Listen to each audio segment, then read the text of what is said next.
പക്ഷെ പുറത്തു പോകാൻ അത് നിങ്ങളാണ് എടുക്കാൻ തീരുമാനം. ആ തീരുമാനം നിങ്ങൾ എടുത്തു കഴിഞ്ഞിട്ടും പിന്നെ ആ ഇമ്പോസ് ചെയ്ത തീരുമാനം സംടൈംസ് ഞാൻ പറയുന്നത് ഒരു ഇൻ്റലക്ച്വൽ റേപ്പാണ് ആദ്യം നടക്കുന്നത്. നിങ്ങളെ അങ്ങ് മാനിപ്പുലേറ്റ് ചെയ്യാണ്, നിങ്ങളെ അങ്ങ് വൈകാരികമായും ഭൗതികമായും കീഴടക്കി കളയാണ്. ഇതാണ് ലോകം, ഇങ്ങനൊരു മേളൊരു ആകാശമാമൻ പുള്ളി ഇങ്ങനെ വന്ന് പറഞ്ഞു, അല്ലെങ്കിൽ ഇതാണ് കൃഷ്ണൻ, അള്ളാഹു, ജീസസ്. അതൊരു ഇൻ്റലക്ച്വൽ റേപ്പ് തന്നെയാണ്. അപ്പോൾ അതിനുശേഷം നിങ്ങൾ അതിൻ്റെ ഒരു വിക്റ്റിമായിട്ട് കണ്ടിന്യൂ ചെയ്യണം. അതിനകത്ത് ഒരിക്കൽ നിങ്ങളത് പുറത്തു വന്ന് യഥാർത്ഥ ജീവിതം അല്ലെങ്കിൽ സ്വാതന്ത്ര്യം അനുഭവിക്കുമ്പോൾ നിങ്ങൾ വീണ്ടും ആ ഒരു വിക്റ്റിംഹുഡിനെ അനുസ്മരിപ്പിക്കണോ എന്നുള്ള ഒരു ന്യായമായ സംശയം ചർച്ച ചെയ്യപ്പെടേണ്ടതാണ്. ജാതി ഒരു പ്രധാനപ്പെട്ട ടോപ്പിക്കാണ് കേരളത്തെ സംബന്ധിച്ചിടത്തോളം. പ്രത്യേകിച്ചും സംവരണം നിലനിൽക്കുന്നിടത്തോളം കാലം ഇന്ത്യയിലും ജാതി ഒരു ടോപ്പിക്കാണ്. ഈ ജാതിയെ നമ്മൾ അഡ്രസ്സ് ചെയ്യുമ്പോൾ പരിണാമപരമായി നമ്മളിത് വായിക്കുവാണെങ്കിൽ നമ്മളെല്ലാവരും ഒരേ ജാതിക്കാരാണ്, സാപ്പിയൻസ് ആണ്. അതിൽ നിയാണ്ടർതാലിൻ്റെ അംശമുണ്ട് എന്നുള്ളത് പറയുമ്പോഴും നമ്മൾ സാപ്പിയൻസ് ആയിട്ട് ആണ് നിൽക്കുന്നത്. അതാണ് സാപ്പിയൻസ്. നിയാണ്ടർതാലുമായിട്ട് നമുക്ക് ബന്ധമുണ്ടായിരുന്നു, പക്ഷേ നമ്മൾ അതിനെ കൂടെയാണ് സാപ്പിയൻസ് എന്ന് വിളിക്കുന്നത്. പക്ഷേ ആധുനിക സമൂഹത്തിൽ ജാതി ഉച്ചനീചത്വങ്ങൾ പറഞ്ഞിട്ട് ഒരു കൂട്ടം ആൾക്കാരെ പീഡിപ്പിച്ചിട്ടുണ്ടെങ്കിൽ അതിനൊരു കോമ്പൻസേഷൻ എന്നുള്ള രീതിയിൽ ഒരു ജനാധിപത്യ സമൂഹം വെച്ചതാണ് സംവരണത്തെ സംബന്ധിച്ചുള്ള അടിസ്ഥാന ആശയം എന്ന് പറയുന്നത്.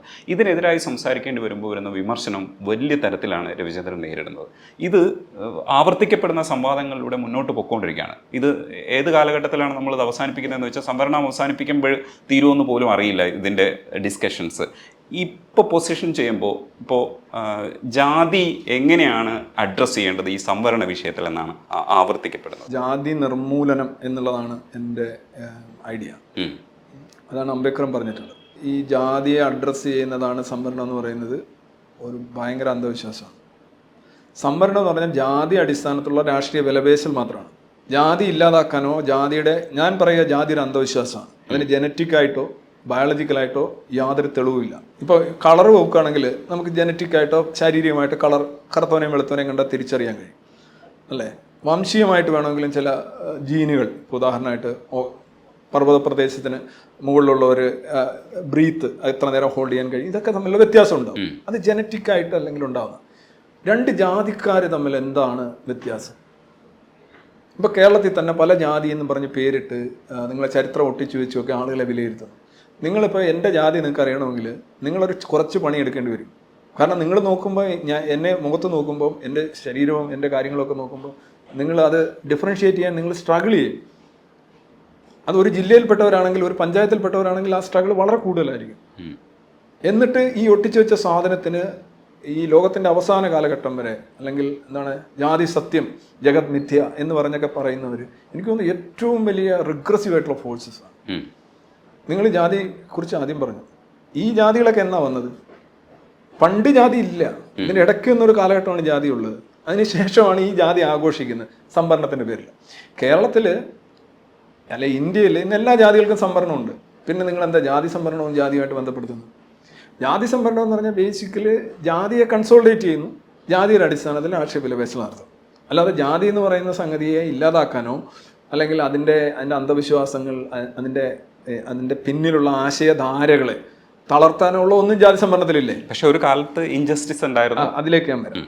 ഇൻജസ്റ്റിസ് ഒരിക്കലും ഉണ്ടായിരുന്നു. നിങ്ങളുടെ അച്ഛനൊരു കുറ്റം ചെയ്തു, അതിൻ്റെ ശിക്ഷ നിങ്ങൾക്ക് എന്നാൽ നിങ്ങൾ സ്വീകരിക്കും. ഇത് ഹിന്ദു മതത്തിലെ കർമ്മ സിദ്ധാന്തമാണ്. നിങ്ങളീ പറയാം, പഴയ ജന്മത്തിൽ ചെയ്ത പാപങ്ങൾക്ക് ആണ് നിങ്ങൾ ഈ ജന്മത്തിൽ അനുഭവിക്കുന്നത്. നിങ്ങൾ ചെയ്തിട്ടുണ്ടോ പാപം? നിങ്ങൾ കുറ്റം ചെയ്തിട്ടുണ്ടോ? ഇല്ല.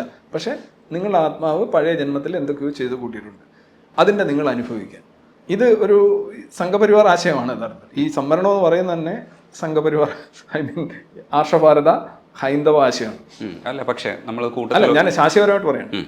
U are punished or you are accepted or rejected not because what you are today, not on the basis of what you are today.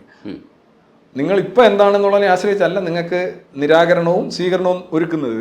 നിങ്ങളുടെ ലൈനിൽപ്പെട്ട ആളുകൾ പണ്ട്, അതായത് അത് ഞാൻ പറഞ്ഞ ആത്മാവിൻ്റെ തിയറി പോലെ ഒരു ആർഷഭാരത ആശയമാണ് ഈ സംവരണം, ജാതി സംവരണം എന്ന് ഞാൻ പറഞ്ഞു. അതാണ് ഈ ഹിന്ദുത്വയുടെയൊക്കെ ഏറ്റവും വലിയ കോർ.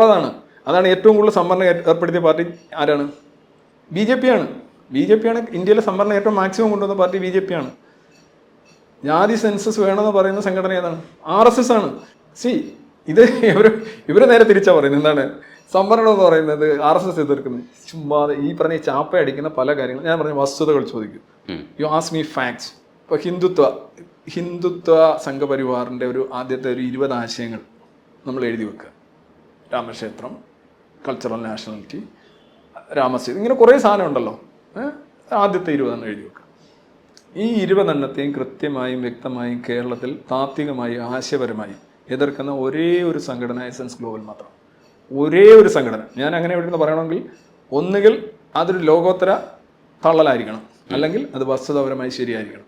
എൻ്റെ ആത്മവിശ്വാസം എവിടെ നിന്ന് വരുന്നു എന്ന് പറഞ്ഞാൽ അത് വസ്തുനിഷ്ഠമായ കാര്യമാണ്. നമ്പർ ഓഫ് വീഡിയോസ്, സംവാദങ്ങൾ, ഞങ്ങളത് എൻഗേജ് ചെയ്യുന്നുണ്ട്, ഓരോരോ കാര്യങ്ങളായിട്ട് എടുത്ത് പറയുന്നുണ്ട്. പക്ഷേ അത് എസൻസ് ഗ്ലോബലിൽ തന്നെ ഇപ്പോൾ സംഘടനാപരമായി സംസാരിക്കുമ്പോൾ അതും കൂടെ പറഞ്ഞു പോകണമല്ലോ. എസൻസ് ഗ്ലോബലിനകത്ത് തന്നെ ഇതിനകത്തുള്ള അഭിപ്രായ വ്യത്യാസങ്ങൾ എങ്ങനെയാണ് ഇൻകോപ്പറേറ്റ് ചെയ്യുന്നത്?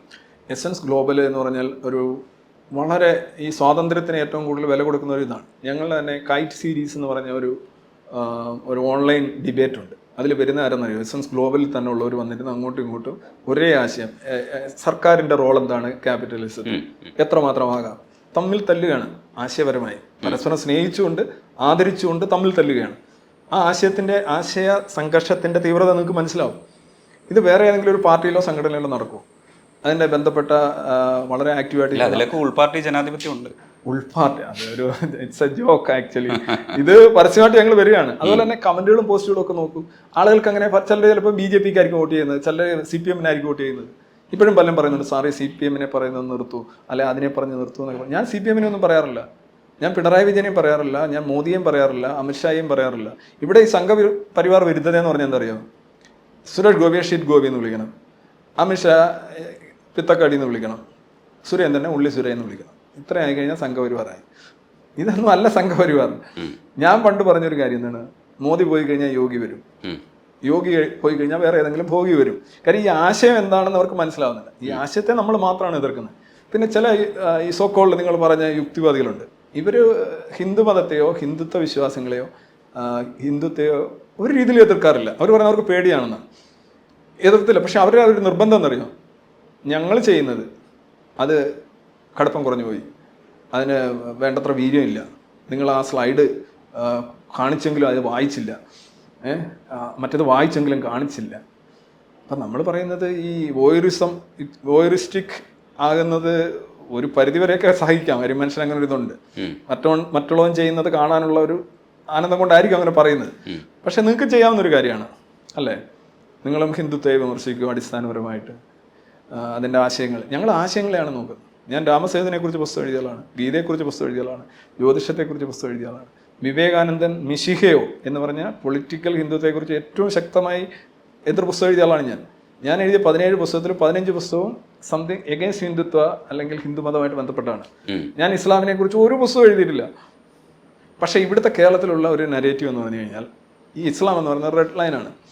ആ റെഡ് ലൈൻ നിങ്ങൾ ക്രോസ് ചെയ്യാൻ പാടില്ല. അല്ല, പക്ഷെ അതിൻ്റെ ഉള്ളിൽ ഒരു സ്റ്റേറ്റ്മെൻറ്റ്, ഒരു ഇൻ്റർവ്യൂ ചോദിക്കുന്ന സമയത്ത് കൂടുതൽ കുഴപ്പമുള്ളത്, അതിപ്പോൾ BJP അംഗീകരിക്കാം, പക്ഷേ അതിനേക്കാളും കൂടുതൽ കുഴപ്പക്കാരായിട്ടുള്ളത് ഈ കമ്മ്യൂണിസ്റ്റ് പാർട്ടിയും ഇല്ലെങ്കിൽ കമ്മ്യൂണിസവും ഇസ്ലാമിസവും ആണെന്നാണ് പറഞ്ഞത്. അപ്പോൾ ആ സ്റ്റേറ്റ്മെൻറ്റ് കേരളത്തിൻ്റെ രാഷ്ട്രീയ പരിതസ്ഥിതിയിൽ നിന്നല്ല, ഇത് കേരളത്തിൻ്റെ രാഷ്ട്രീയമല്ല സംസാരിച്ചതെന്നാണ് വിമർശനം. നിങ്ങൾ ആരെയാണ് ഏറ്റവും കൂടുതൽ കേരളത്തിൽ പേടിക്കുന്നത്? പേടിക്കേണ്ടതെന്നല്ല, പേടിക്കുന്നത് അത് ഇസ്ലാമും കമ്മ്യൂണിസവുമാണ്. നമുക്കറിയാമല്ലോ നമ്മൾ എവിടെ ഏത് ആർക്കെതിരെ എഴുതുമ്പോഴാണ് നമ്മുടെ കൈകൾ വിറയ്ക്കുന്നതെന്നും. ഒരു സിനിമയിൽ ഒരു ഡയലോഗ് പറയുമ്പോൾ ആ ഡയലോഗ് വേണ്ട, ആ കഥാപാത്രത്തിന് ആ പേര് വേണ്ട, അല്ലെങ്കിൽ ആ പാർട്ടി അത് പറ്റില്ല, എനിക്കതവിടെ നിൽക്കാൻ പറ്റില്ല. നിങ്ങളത് സംസാരിച്ചു കഴിഞ്ഞാൽ നിങ്ങൾക്ക് നിൽക്കാൻ പറ്റില്ല, നിങ്ങൾക്ക് മുന്നോട്ട് പോകാൻ പറ്റില്ല എന്ന് നിങ്ങൾ കരുതുന്ന കേരളത്തെ സംബന്ധിച്ചിടത്തോളം, ഇന്ത്യയിൽ പൊതുവിലല്ല, കേരളത്തെ സംബന്ധിച്ചുള്ള 2 ആശയങ്ങൾ പറയുന്നത് ഇത് തന്നെയാണ്. അത് നിങ്ങൾ സോഷ്യൽ മീഡിയയിൽ നിങ്ങൾ ഒരു സ്റ്റാൻഡ് എടുത്ത് നോക്കും. നിങ്ങളൊരു ഈ പറഞ്ഞ അല്ലെങ്കിൽ anti communist anti Islamic stand എടുത്ത് നോക്കും. നിങ്ങളെപ്പോഴും ഈ പറഞ്ഞ യൂറി ഗഗാറിനായി മാറും. അതെല്ലാവർക്കും അറിയാം. മനുഷ്യനെല്ലാം ഭയമുള്ള ജീവികളാണല്ലോ. ഞാൻ ഭയമില്ലാത്ത ആളാന്നല്ല ഞാൻ പറയുന്നത്. I have fear, but I fear less. Fearless അല്ല, ഫിയർ ലെസ്, കുറച്ച് ഫിയർ ചെയ്യുന്നു എന്നുള്ളൂ. അപ്പോൾ ഇതാണ് ഇവിടുത്തെ അവസ്ഥ. ഇവിടുത്തെ സത്യവും വസ്തുതയൊന്നും അല്ല നോക്കി, നമ്മൾ അങ്ങനെ നോക്കുന്നില്ല. നമ്മൾ നോക്കുന്നപ്പോൾ ഇസ്ലാമിൻ്റെ ഭാഗത്തായാലും ഹിന്ദുത്വയുടെ ഭാഗമായാലും ക്രിസ്ത്യാനിറ്റി, ഞാൻ അടുപ്പിച്ച് ഈ സുവിശേഷ വിശേഷം എന്ന് പറഞ്ഞ് 9 ഇത് ചെയ്തതാണ്. ആ സമയത്ത് ഈ പല ഇവിടുത്തെ പെന്തക്കോസ്റ്റ് ഉൾപ്പെടെയുള്ള സംഘടനകൾ ഈ വയലിലൊക്കെ ഫ്ലെക്സ് വെച്ചിട്ടുണ്ട് 1,00,000 രൂപ രവിചന്ദ്രന്റെ സംവാദത്തിന് വെല്ലുവിളിക്കുന്നു. അവരുടെ സംവാദം എന്ന് പറഞ്ഞു കഴിഞ്ഞാൽ എന്താണ് ഉദ്ദേശിക്കുന്നത് വെച്ചാൽ അതിന് മുന്നേ അവർ സോഷ്യൽ ലിഞ്ച് ചെയ്യാണ്. കുറെ ഫോട്ടോസും അതും ഇതൊക്കെ ഇട്ട് വക്രീകരിച്ചും പിന്നെ അതും ഇതൊക്കെ ഇട്ട് അങ്ങ് ചെയ്യാണ്. ഇപ്പം ഞാൻ ചോദിക്കട്ടെ, കേരളത്തിലെ ഏതെങ്കിലും ഒരു മനുഷ്യൻ ഈ സവർക്കറിന്റെ പടവുമായിട്ട് മോർഫ് ചെയ്യപ്പെടാതെ, നിങ്ങളൊരു ക്രിട്ടിക്കൽ തിങ്കറാണ്, നിങ്ങൾ ഏതെങ്കിലും ഒരു ആശയം പറയുകയാണെന്നുണ്ടെങ്കിൽ നിങ്ങൾ ആദ്യം ഈ സവർക്കറിന്റെ പടവുമായിട്ട് നിങ്ങളെ മോർഫ് ചെയ്തിടണം അവതരിപ്പിക്കും. ഞാൻ ആദ്യം കാണുമ്പോൾ ഈ ആരാ ഇതിൻ്റെ കൂടെ ഇരിക്കുന്നത് എനിക്ക് മനസ്സിലാവുന്നില്ല. കാരണം ഈ സവർക്കർ പിന്നെ ഗോൾവാൾക്കർ എന്നൊന്നും കേരളത്തിൽ അധികം ആരും ചർച്ച ചെയ്യുന്നില്ല. നമുക്കറിയാവുന്ന അഗർക്കറും ടെണ്ടുൽക്കറും ഒക്കെയാണ്. ഈ കഴിഞ്ഞൊരു 10-15 വർഷമാണ് ഈ സാധനം ഇങ്ങനെ കയറി വരുന്നത്. അപ്പോൾ പിന്നെ ഇതിങ്ങനെ ഓരോരുത്തർ പറയുന്നു അതാണ് സവർക്കർ എത്തീസ്റ്റ് ആയിരുന്നു. സവർക്കർ എത്തീസ്റ്റ് ആയിരുന്നു. നമ്മൾ പഠിക്കുമ്പോൾ സവർക്കർ പൂജ പിന്നെ മംഗളഗാനങ്ങളും ഒക്കെ എഴുതി മണിക്കൂറുകൾ പൂജിച്ചുകൊണ്ടിരുന്ന ഒരു മനുഷ്യൻ, അയാളിൽ എന്തെങ്കിലുമൊക്കെ യുക്തിസഹമായിട്ടുള്ള കാര്യങ്ങളുണ്ടെങ്കിൽ അയാളെ ഉടനെ അങ്ങ് എത്തീസ്റ്റാണ്. പിന്നെ സവർക്കറിസ്റ്റ് നാസ്തിക, ഇതൊക്കെ ഇങ്ങനെ കുറേ സാധനങ്ങൾ. ഇത് ബേസിക്കലി പാർട്ടിപ്പണി, മതപ്പണി, ജാതിപ്പണി എന്ന് പറയുന്നത്.